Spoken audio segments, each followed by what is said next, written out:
Juan Ramón, ¿qué tal? ¿Cómo estás? Pues encantado de saludarte. Bien. Muy bien. Cansado, me imagino.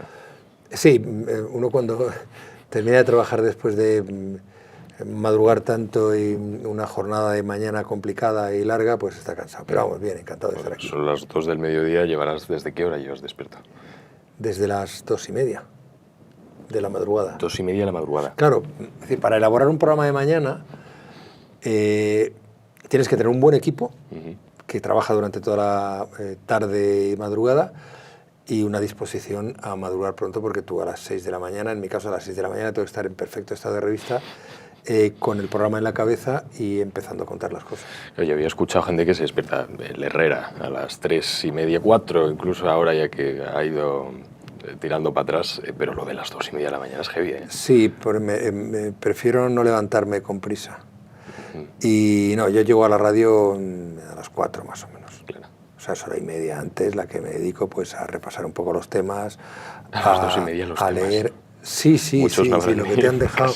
No, a ver un poco lo último que hay, entrar un poco en la radio, ver lo que hay de producción y, bueno, pues desayunar tranquilamente. No desayuno mucho, como un poco más cuando ya estoy en la radio, pero vamos, empezar el día con calma. Bueno, siempre se ha dicho que la radio dentro de los medios de comunicación es bastante cómoda. Es menos comprometido que la televisión en cuanto a no te ven. Bueno, ahora sí, ahora con las cámaras y a través de la web sí te ven, ¿no? Pero no sé si más cómodo. Menos complicado, menos comprometido, efectos de imagen, y menos complicado porque los movimientos son más rápidos. Los movimientos de cualquier tipo, una decisión, una noticia. Seguir una historia, no necesitas tirar de 4 o 5, un equipo, unas cámaras, no desplazar nadie. Un teléfono es una radio. Mirando para atrás te quedarías con la radio antes que con la televisión. Sí, siempre me quedo con la radio. Sí. La televisión me ha dado muchas cosas y sigo en televisión, haciendo cosas de televisión, pero la radio es un medio mucho más caliente, más cercano y más enriquecedor. Fundamentalmente porque el contacto con el público al que te diriges es más próximo, más caliente. Bueno, estás ahora también investigando, iba a decir, entrando en el mundo del podcast, aunque ya llevas un tiempo. Sí, estamos haciendo un podcast que se llama Señor Wolf. Sí. Lo que pasa es que lo he tenido que dejar mientras estoy en Radio Nacional porque es incompatible. Claro. Entonces, sí estamos colgando episodios antiguos grabados previamente, pero sí, y espero, cuando acabe esta etapa de la radio, que no sé cuándo acabará, pero espero volver al podcast. ¿Fue una sorpresa cuando te llamaron de Radio Nacional? ¿Te lo esperabas? Sí. ¿O? No. Para nada. No, para nada. No me lo esperaba. Me llamaron, me propusieron hacer la mañana. Yo la única condición que puse fue, porque creo que en el objetivo de tratar de levantar la audiencia, necesitas cubrir toda la mañana, de 6 a 12. En este caso Radio Nacional 12:20. Eso, y poder trabajar con entera libertad, y así estoy haciendo. ¿De qué has hablado esta mañana? Pues mira, esta mañana tenemos encima todo lo de la operación de la UCO en la sede del Partido Socialista, en lo que se va sabiendo del auto, y esta mañana hemos conocido un poco más la posición del Partido Popular. He tratado de que Cuca Gamarra me dijera si van a hacer, aparte de lanzar mensajes a los socios y compañeros de gobierno del Partido Socialista, si van a hacer ellos algo como buscar apoyos para una moción de censura. No se lo he conseguido sacar, pero creo que el Partido Popular está haciendo, y si no debería hacer algo más que simplemente lanzar mensajes a los socios de gobierno para que dejen de sostenerlo, o recordar que la situación es insostenible. Me parece que como oposición deberían hacer algo más. He hablado con Cuca Gamarra de eso en el programa y no he conseguido sacarle nada. O sea, quizás crees que deberían ir directamente ya al grano a la moción de censura, dejarse quizás de tonterías. No lo sé, yo creo tanto. Que cuanto más tarden en actuar, va a ser peor para ellos. Me da la sensación, pero eso es una impresión personal de alguien que no es un fino analista político. Bueno, ¿cómo ves la situación, aunque no seas un fino analista político? Complicada desde el punto de vista de la ciudadanía, que asiste un poco, no diré estupefacta, pero entiendo, cierta sorpresa a toda esta sucesión de informaciones que tienen que ver con la corrupción, que afectan a un partido de gobierno, y ante las cuales ni el gobierno se mueve, ni la oposición parece dispuesta a arriesgar nada para acabar con esta situación. Bueno, el otro día pusiste un tuit, no sé si eres muy tuitero, ¿te consideras tuitero? Sí, pero cuando tengo la responsabilidad, y así lo siento, de ser la voz de un programa como el que dirijo y presento en la radio y televisión pública, tienes que moderarte un poco. Y eso es lo que estoy haciendo. O sea, soy tuitero, pero ahora procuro ir más suave. O sea, que antes eras podríamos decir que eres un antiguo rockero de Twitter. Sí, de hace muchos años, 15, 20 no, pero 15 años sí. Bueno, ¿y por qué bajar el tono de todos modos? ¿Por qué? Porque yo tengo una responsabilidad. Yo soy de los que cree que cuando trabajas en un medio público tienes que ser neutral. No equidistante, pero sí neutral. Mira, yo antes de llegar a Radio y Televisión Española en esta nueva etapa, escribí artículos en La Razón, 2. Uno los sábados y otro los martes. Dejé de hacerlo. ¿Por qué? Porque eran artículos de opinión. Y aunque la gente sepa lo que pienso, yo no puedo hacer al frente de un programa en una radio y televisión pública ningún elogio de los que piensan como yo, ni siquiera una exposición de mis propias opiniones. No puedo, porque yo me dirijo a todo el mundo, porque todo el mundo paga esa radio y televisión pública. Entonces, hay quien lo ve de otra forma. Muy bien, yo procuro ser todo lo neutral que puedo, que no quiere decir que seas equidistante. La neutralidad no es equidistancia. La neutralidad no es no decir nada ante abusos, ante la corrupción, ante el maltrato, ante la violencia, pero sí tienes que tener cuidado de no impartir ideología, porque no estás para eso. No, te lo decía porque el otro día, bueno se veía no era un tuit que tú pusiste, pero era un clip del programa en el que, bueno, me sorprendió porque hablando del tema de Zapatero y demás, decías, deberíamos estar a punto de contar que queda dentro de muy poco, queda cerca el acuerdo entre Estados Unidos e Irán para acabar ya con la guerra, pero tristemente hemos de volver a atender al caso del expresidente Zapatero. Empezaba así el programa, ese tuit lo que hace es recoger normalmente las entradillas del programa a las 6 y a las 8, en la cuenta de Twitter del programa, y me parece que se refería a eso. Efectivamente empecé así el programa diciendo, bueno, estábamos a punto de un acuerdo, era un rumor, tampoco era claro, había indicios también, pero teníamos que volver a hablar de lo de Zapatero porque es una noticia de una enorme relevancia y es una noticia que a nadie le gusta contar, aunque a alguien le pueda parecer interesante políticamente, porque habla de algo que no nos gusta ver sobre nuestras cabezas. La practique quien la practique. La corrupción, las sospechas de corrupción o los indicios de corrupción, como en ese caso. Y muchas veces porque si tienes que ser equidistante en todos los sentidos. Neutral, no equidistante. Neutral, sí, mejor dicho. Gracias por la corrección, Juanra. Teniendo que ser neutral, ¿no te sangra la lengua de mordértela muchas veces? No, porque yo tengo un compromiso. Yo me dedico a esto no para que la gente sepa que existo y lo que pienso, sino me dedico pensando en un servicio. Y tú tienes que saber a qué audiencia te diriges. Y mucho más en la radio y televisión pública, en la radio pública. Claro que me tengo que morder la lengua, pero eso no limita mi libertad de expresión. Únicamente me contengo por un compromiso con la audiencia, que es a quien me debo. Y repito que la audiencia de la radio pública debe tener todos los elementos y todas las perspectivas posibles para hacerse una idea de lo que sucede, respetando que eres una radio pública, por tanto una radio de todos. ¿Tiene más libertad uno que trabaja en una emisora privada? Bueno, a lo mejor yo he sido más claro a la hora de decir lo que pienso en otros medios en los que he estado, pero ahora en la radio y televisión pública lo que tengo que ejercer es mi oficio pensando en el público y pensando en esa neutralidad a la que me obliga el ejercicio de lo público.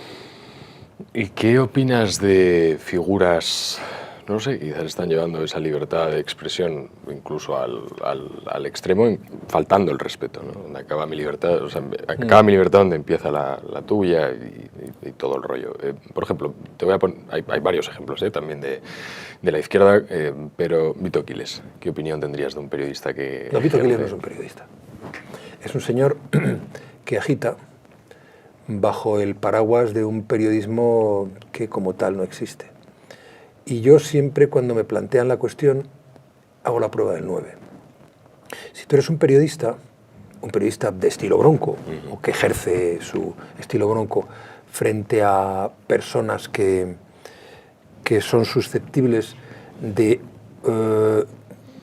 decir algo de interés para el público, no lo ejerces solo a los de un lado. Es decir, tú tienes que ser crítico, fundamentalmente con el poder, pero sobre todo con todos. Tú no puedes ejercer, y no voy a utilizar ese término para hablar de esta persona, tu trabajo molestando solamente a los de un lado. Si ese caballero del que usted me habla ejerciera esa misma presión sobre personas de su propio ámbito ideológico, yo empezaría a pensar que es un ejercicio del periodismo que no me gusta, pero que puede ser neutral. Es que este tipo no lo es. Este tipo es alguien de extrema derecha que agita y que provoca desde el ámbito de la extrema derecha a personas de izquierda o a personas que no son de su entorno ideológico. Ahora, yo por curiosidad, planteándotelo desde el programa, por ejemplo, de Malas Lenguas, de Televisión Española. No sé cómo se llama la reportera, de hecho me salía ayer en un vídeo en Instagram, debo decir, y vi el trabajo que estaba haciendo, muy parecido al de Vita, pero en vez de con una alcachofa de estado de alarma, con una de Malas Lenguas, de Televisión Española. Y hacía algo que a mí, personalmente, me parece parecido, o como cuando lo hacía Caiga quien caiga. ¿Por qué eso no está en la crítica social?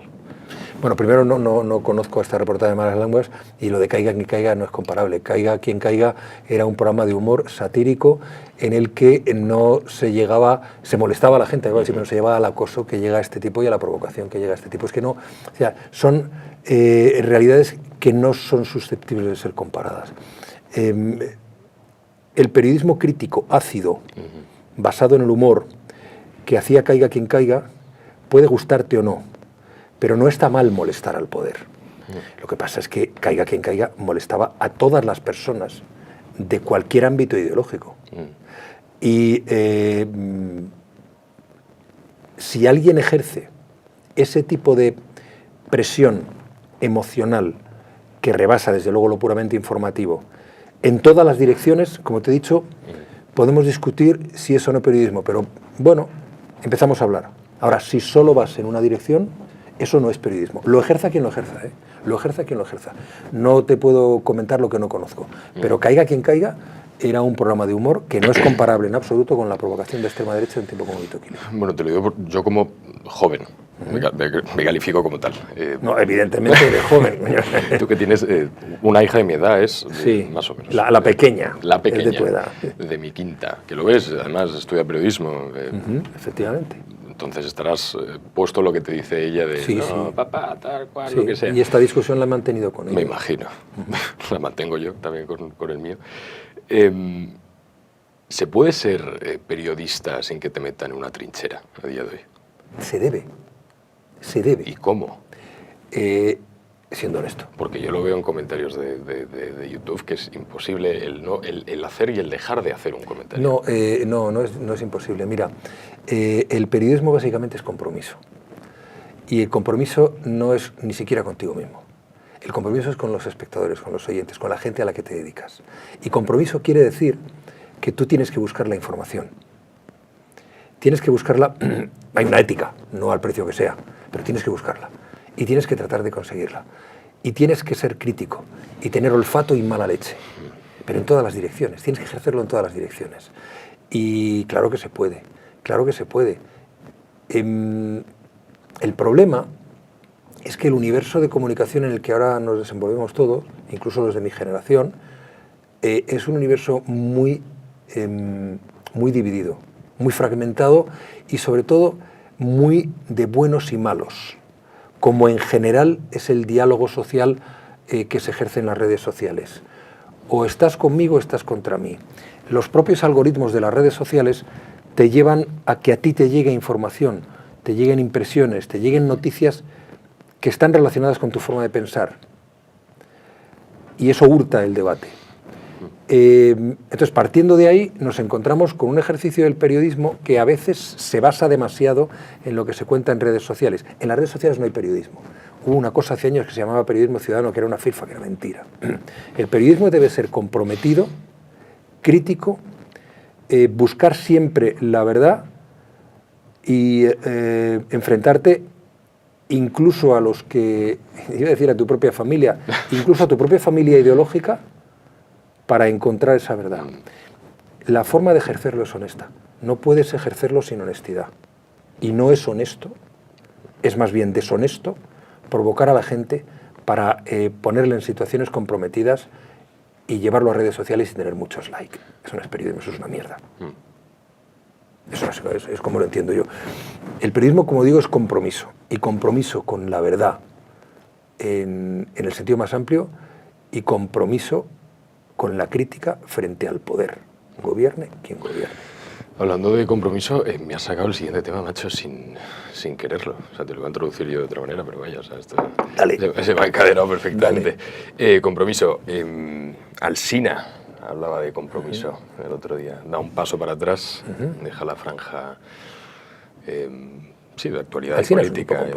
Alsina es un ejemplo de periodismo y de ejercicio de ese periodismo admirable del que yo te estoy hablando, que se puede hacer. Se puede hacer. ¿Crees que ese paso atrás es por cierta repugnancia a la situación actual? No, yo creo que fue muy honesto. Y además le entiendo perfectamente. Hemos trabajado juntos. El programa Más de Uno empezamos a hacerlo los dos. Sé cómo es. Y está cansado y lo ha dicho. Ya está. Está cansado y lo ha dicho. Y no me extraña. Yo no llevo tanto tiempo como él haciendo información política y haciendo crítica. Y no estoy tan cansado como él. Pero a veces me siento agotado también. De hecho, estaba en otra cosa, en otra galaxia, cuando me llamaron de Radio Nacional y acepté el reto.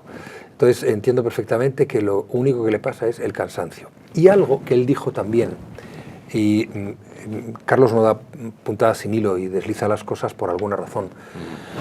El periodista no está ni para elevar al poder a quien no ha podido conseguirlo por las urnas, ni para derribar gobiernos democráticamente elegidos.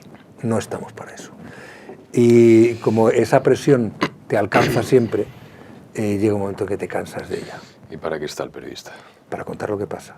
Y para que la gente se forme una opinión de la manera más limpia y objetiva posible. O sea, que esto del cuarto poder que es... No, claro, eso existe. A ver, los medios de comunicación están en manos de empresarios, que son afines ideológicamente a determinados, en estos momentos en España y en cualquier lugar del mundo, a determinados partidos. Tú sabes perfectamente cuál es la línea editorial de un periódico o de un medio de comunicación. Entonces, en ese contexto, ante esa realidad, tú como espectador sabes lo que te va a venir de ese medio. Y tú como periodista intentas hacer tu trabajo lo mejor posible, que eso es lo que tienes que hacer, pero sin olvidar la línea editorial del medio. ¿Por qué? Porque, salvo que se den casos como ha sucedido en Onda Cero, que por la mañana había alguien que pensaba de una forma, a mediodía de otra y luego por la tarde de otra, o casos como el compromiso que hay en la radio y televisión pública, que yo creo que tiene que haberlo, que yo por lo menos intento ejercerlo, de que tienes que buscar esa neutralidad. Todo el mundo sabe el territorio en el que está, el lugar por el que anda. Entonces, tú tienes que intentar ejercer tu profesión teniendo en cuenta ese contexto, ese ecosistema en el que te mueves, de la manera más honesta posible. O sea que, por ejemplo, el caso de otra de las grandes noticias de esta semana de la radio española es la salida de Àngels Barceló de la cadena SER. Ella sabía en el marco en el que se movía, sabía perfectamente que sus directores no estaban de acuerdo con la línea editorial que estaba siguiendo el programa. Y aún así siguió. Y vemos que después de unas discusiones no va a seguir haciendo el programa. ¿Se ha acabado ella su propia tumba? O... No, a ver, a mí eso me parece que es legítimo. Si a mí hoy me llega la dirección de Radio Televisión Española y me dice, tienes que decir este contenido porque le interesa a tal. No, y me voy. ¿Nunca te lo han dicho? Nunca, ni en la etapa, y además la gente no se lo cree. Ni en la... Ni en la primera ni ahora. Ni cuando gobernaba Zapatero, que es la etapa que yo estuve, ni ahora. Nadie, y además lo saben desde el principio. Te iba a preguntar si cuando te echaron de Televisión Española era si era un... ¿Hasta luego, Lucas? Efectivamente. Sí, no, bueno, vamos a ver. O sea, sabías que ibas a volver, o sea, pensabas que ibas a volver, no tenías ni idea. No, vamos a ver, pensaba que me ibas a preguntar otra cosa. No pensé en volver, pensé que mientras el gobierno que había decidido hacer ese cambio en Radio Nacional estuviera, yo no podría volver, y así fue. Sí, no, claro. Entonces, no pensaba que iba a volver porque no me planteé en ningún momento regresar a la radio y televisión pública. No estaba en otra cosa ya desde hacía mucho tiempo. Yo salgo de ahí en 2012, julio de 2012. Cuando me llaman, conversamos, yo digo lo que pienso, aclaro que obviamente a mi edad y con estas cosas pues ya presiones políticas no voy a aceptar. O sea, ¿llegaste a recibir presiones políticas de algún tipo? No, sí, pues siempre recibes presiones políticas. Lo que pasa es que tienes que tener, cuando tienes una responsabilidad de este tipo, primero unos jefes que sean capaces de aguantarla y luego tú las agallas para hacerlo también. Tienes que tenerlo, forma parte de tu trabajo, de tu compromiso.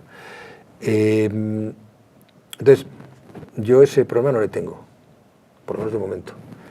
Y creo que no lo voy a tener, creo. En el caso de Àngels Barceló, por no rehuir la pregunta, a ver, ella ha tomado una decisión por una circunstancia determinada que yo no conozco exactamente.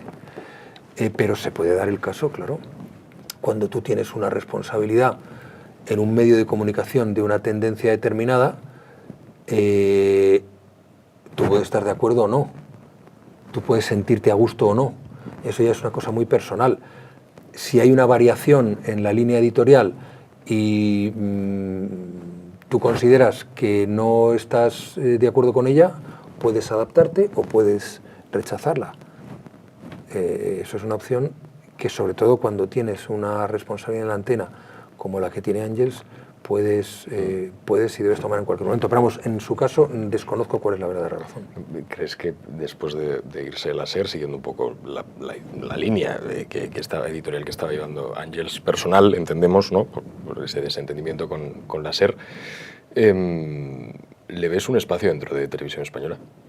¿Àngels Barceló? No lo sé. Yo he leído se comenta por ahí, sí, bueno, sí he leído en los mentideros de Radio Nacional. No lo sé. No, o sea, no hay forma de que... No tengo ni idea. Yo había leído algo de Radio Nacional que me parece que no tiene ningún fundamento. Y lo de Televisión Española no lo sé. Mira, en este universo, sobre todo cuando estás en una posición en la que has tenido responsabilidad de antena, o de tanto en radio como en tele, o de gestión de contenidos a alto nivel en un medio de comunicación, esto es puede variar muy rápidamente. A mí, hace un año, a finales de mayo del año pasado, que estábamos en la etapa más intensa y grata del podcast de Serra Wolf, nadie me lo puede imaginar que me vaya a llamar de Radio y Televisión Española, ni de coña. ¿Qué puede pasar con Àngels? ¿La pueden llamar de Televisión Española? Pues a lo mejor sería un buen fichaje. Yo no tengo ninguna información en ese sentido. Y en Radio Nacional de España, que se decía también, yo creo que puedo decir que no, pero ahí no tengo una respuesta, porque nunca sabes.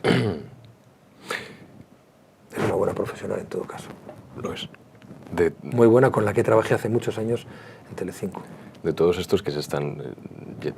volvemos otra vez para ir a lo siguiente.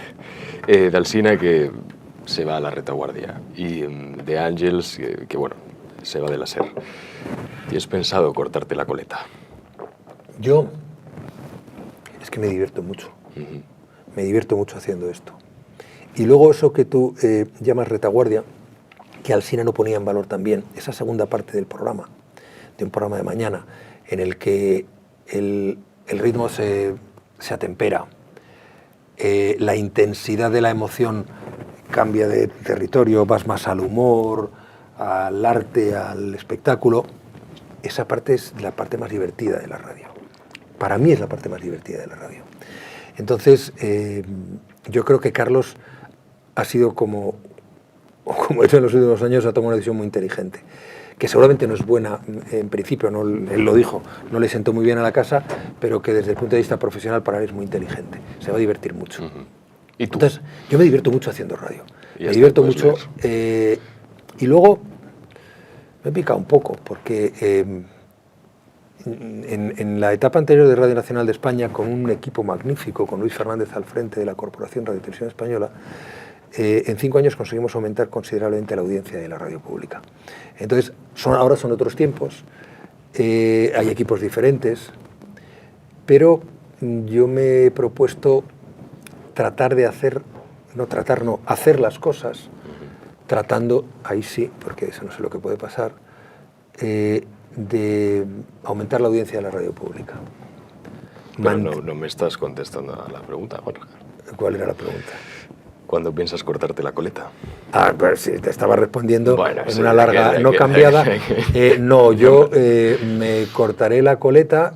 Esta literalmente voy a tardar bastante. Me imagino, y crecerá, ¿no? Te dejan No, los pelos largos. No, eso no. Hasta ahí, ¿no? No, hasta ahí un poquito más. Bien. No.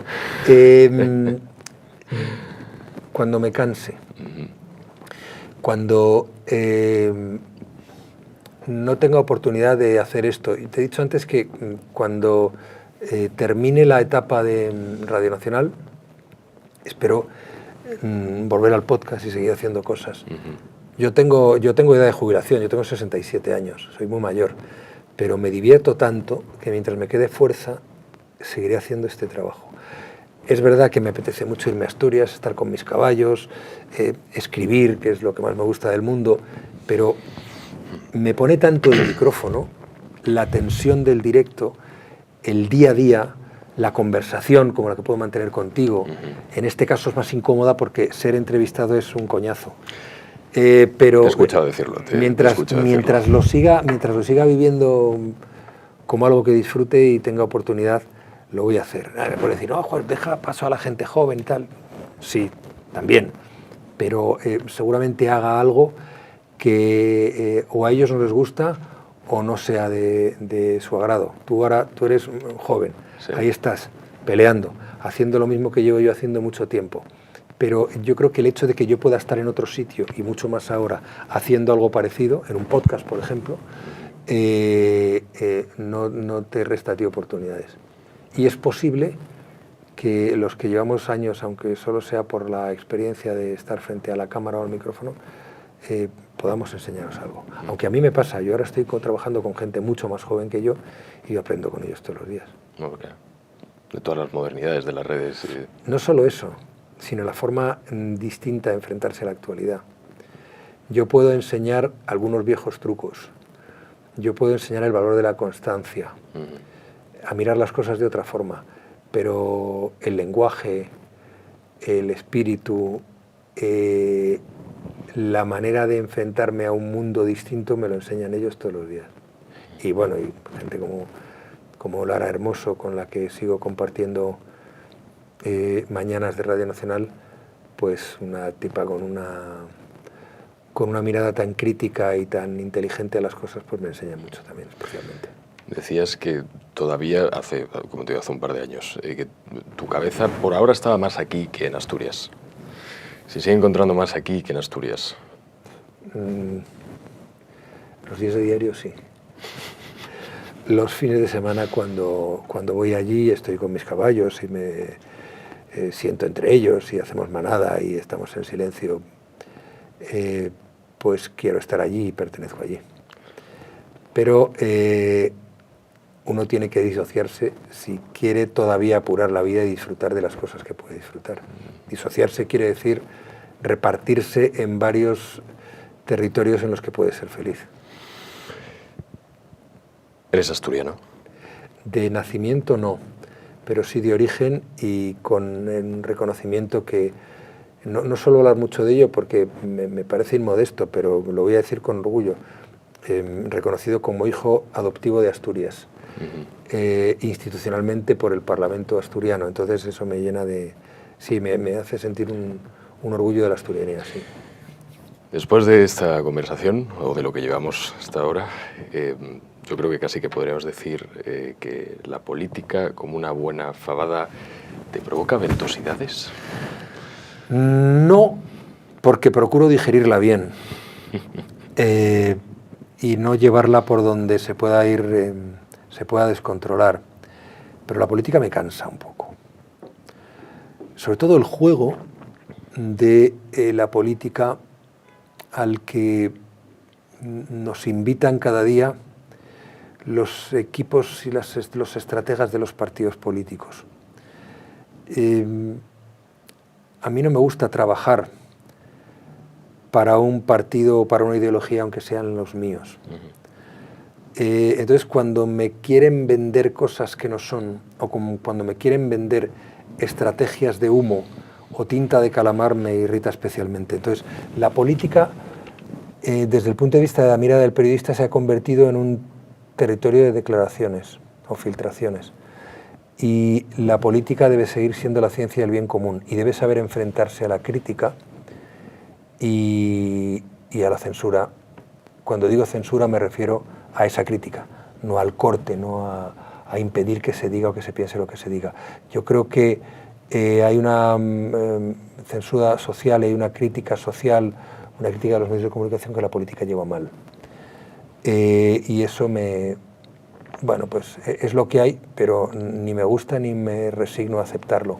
Y el juego político, que es el juego del presente, como te decía, muy condicionado por un universo que se mueve al ritmo de la división de las redes sociales y el yoísmo de un individualismo que también potencian esas redes sociales, pues me parece que no es un universo grato.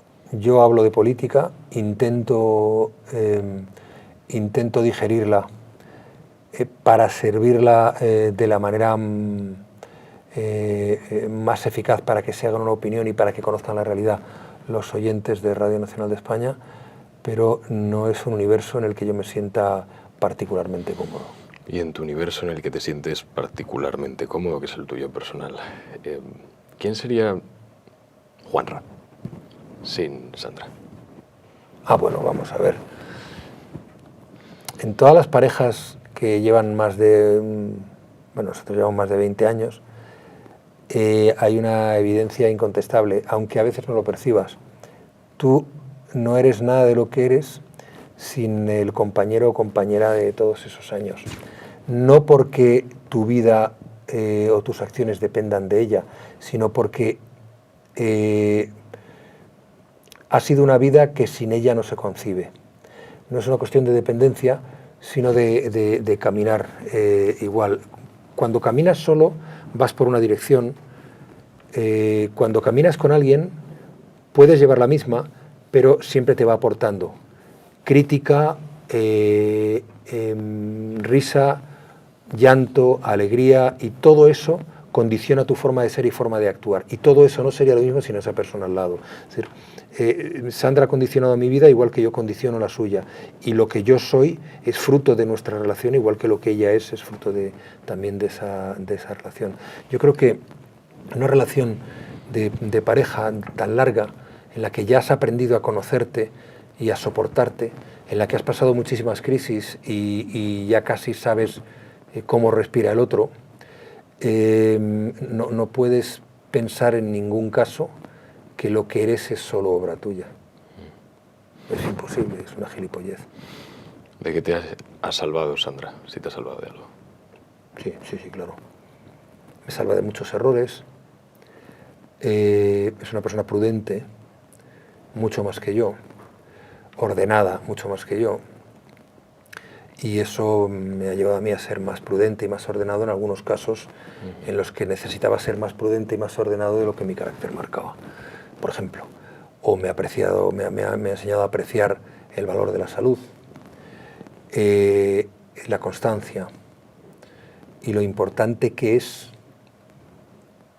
escuchar de verdad a las personas cuando te hablan, porque eso ella lo hace muy bien. yo le puedo haber enseñado otras cosas, pero básicamente diría que yo he aprendido más de alguien que tiene la cabeza mejor amueblada y es mucho más ordenada y más generosa. ¿Te arrepientes de algo? Siempre te arrepientes de cosas. Cada día que pasa yo me arrepiento de no haber hecho bien esto o esto otro. Cada entrevista que hago me arrepiento de no haber hecho la pregunta adecuada. Cada vez que ejerzo mi trabajo o me relaciono con personas que quiero, estoy preparado para arrepentirme de algo que haya hecho mal, seguro. Yo soy una persona que se critica mucho y para criticarte, para ser crítico en sentido positivo, porque lo otro es flagelarte, tienes que pensar que puedes arrepentirte de cosas. Ahora bien, si hablas de arrepentimientos de situaciones que han marcado tu vida, a mí me hubiera gustado estar más cerca de mis hijos cuando eran pequeños. No es que me arrepienta, ahora lo haría de otra forma. Y en cuanto a la profesión, en algunos momentos de mi vida he sido excesivamente generoso consigo mismo, he sido excesivamente generoso conmigo mismo como para pensar que esto lo iba a resolver rápidamente y que en la situación en la que yo me había encontrado encontraría salida pronto. La vida me ha enseñado muchas veces, y supongo que ahora lo haría de otra forma, lo cual puede ser interpretado como que me arrepentiría, a no confiar tanto en tus posibilidades y a no creerte más de lo que en realidad eres. ¿Se te da mejor pedir perdón o perdonar? Joder, es una buena pregunta. Yo creo que es más fácil para mí perdonar. ¿Y has perdonado? Sí, perdono. Perdono porque cuando no perdonas vives tú con esa culpa. Incluso la culpa del que te ha hecho daño. Si tuvieses que enviar a alguien al infierno de forma metafórica, no lo matas. Simplemente una persona que a ti no te guste. ¿A quién sería? A cualquier maltratador de mujeres o niños. A cualquier mentiroso manipulador de la política. A los tiranos. A la gente que engaña y manipula para llevárselo de los demás. Pero sobre todo a los que hacen daño a los más débiles. Si tuvieses que enviar a alguien al cielo, por lo contrario.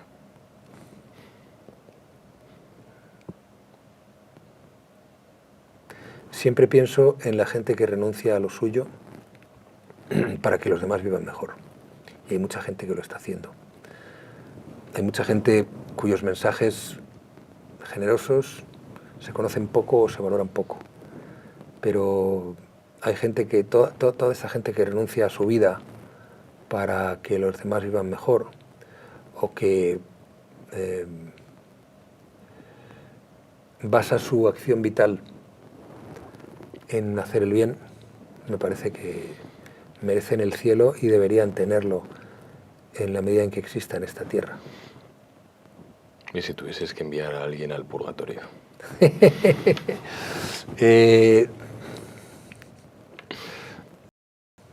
Si tuviese que enviar a alguien al purgatorio, a purgar durante un tiempo y luego sanarse el ánimo, pues a todos los que creen que todo está perdido y no luchan por conseguir lo que quieren. A los derrotistas. Hay que luchar siempre, hay que luchar siempre. A todos los que se engañan, a todos los que creen que llorar es de cobardes, a todos los que piensan que no hay que dar segundas oportunidades, a todos esos los llevaría al purgatorio para que lo revisen un poquito. Juan Ramón Lucas, muchísimas gracias por Gracias pasarte. a ti. Ha sido un placer. Un placer, Gracias, igualmente. gracias. He aprendido mucho de ti. ¿Ah, sí? Sí, claro. Pues yo de ti, desde luego, que muchísimo más. Gracias por venir. Gracias.